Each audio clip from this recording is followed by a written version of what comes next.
Buenas tardes, doctora Marisol. Mi nombre es Nubia Sosa y el día de hoy le vengo a hablar acerca del proceso de meiosis 1 y meiosis 2. En meiosis 1, los cromosomas homólogos se reparten en dos células hijas y aquí se produce el fenómeno de entrecruzamiento. Luego de esto tenemos la profase 1. La profase 1 es donde los cromosomas se hacen visibles y donde se lleva a cabo el entrecruzamiento.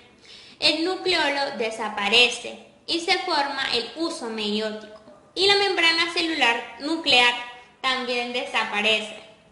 Los cromosomas homólogos duplicados se aparean y el entrecruzamiento, que es el intercambio de partes de cromosomas, se lleva a cabo. En la metafase 1, los pares de cromosomas se acomodan en la placa de la metafase y se unen al ya formado huso meiótico. Los centriolos se van a los polos opuestos de la célula y las fibras del huso que van de un polo a otro polo de la célula se unen a un cromosoma de cada par. Luego de esto encontramos la anafase 1. Este proceso empieza cuando los cromosomas se separan y empiezan a moverse a los polos de la célula, como resultado de la acción del huso. En la anafase 1, las cromátidas permanecen unidas a sus centrómeros y se mueven hacia los polos. Para terminar el proceso de meiosis 1, nos encontramos con telofase 1. En la telofase 1, los pares de cromosomas homólogos llegan a los polos de la célula y la membrana nuclear se forma y la citoquinesis produce dos células. Luego de esto, empezamos con el proceso de meiosis 2.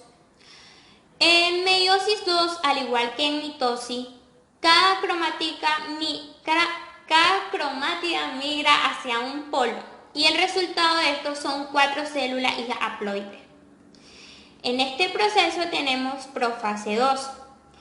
En profase 2 la membrana nuclear desaparece y se forma el huso meiótico. Mientras hay duplicación de cromosomas en la meiosis 1, en la meiosis 2 no sucede esto y la membrana nuclear desaparece y el huso se forma.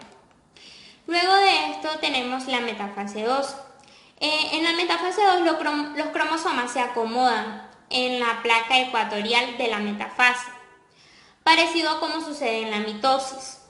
Están unidos al ya completamente formado huso meiótico y cada cromosoma se origina en la placa ecuatorial de la metafase, tal como sucede en la mitosis.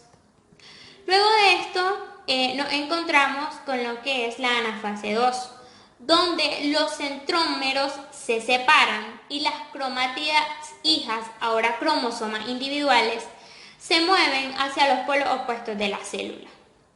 Los centrómeros se separan y las dos cromátidas de cada cromosoma se mueven hacia los polos opuestos en el huso. Luego de eso tenemos la telofase 2.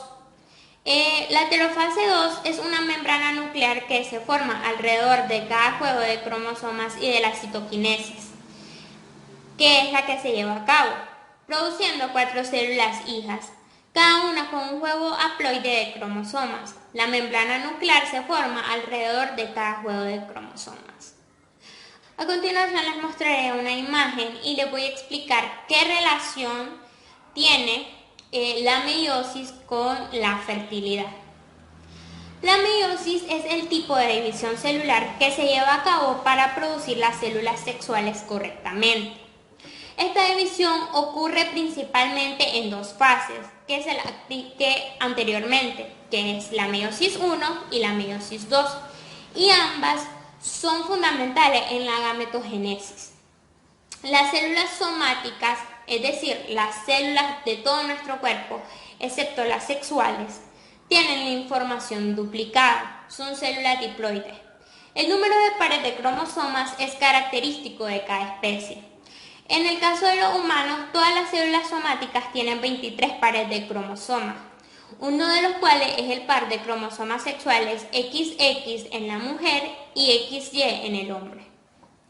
Como ya hemos comentado anteriormente, las células sexuales, tanto óvulos como espermatozoides, son las únicas distintas al resto de las células del cuerpo en lo que se refiere a carga cromosómica, ya que tienen la mitad de información genética.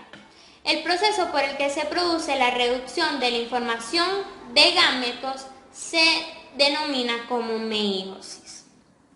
Es muy importante que en la formación de un embrión se fusiona la información de dos gametos. Esto hace que sea necesario que para la creación de estas células se reduzca a la mitad la información genética, ya que si no, los embriones irían aumentando exponencialmente su número de cromosomas. Por tanto, la función biológica de la meiosis es que los gametos femeninos y los gametos masculinos contengan la mitad de cromosomas que el resto de las células del cuerpo, que son las células somáticas, para que cuando se dé la fecundación, el embrión resultante tenga la carga genética correcta y sea visible. Gracias a este mecanismo, en la fecundación, un óvulo con la mitad de la información se fusiona con un espermatozoide que también ha reducido su información genética a la mitad. Así, el embrión resultante de esta fecundación tendrá un cromosoma del padre, 2O2, y un cromosoma de la madre, 2O2. Por esta razón, cada característica estará regulada por dos cromosomas de nuevo, con una estructura similar pero con una información distinta.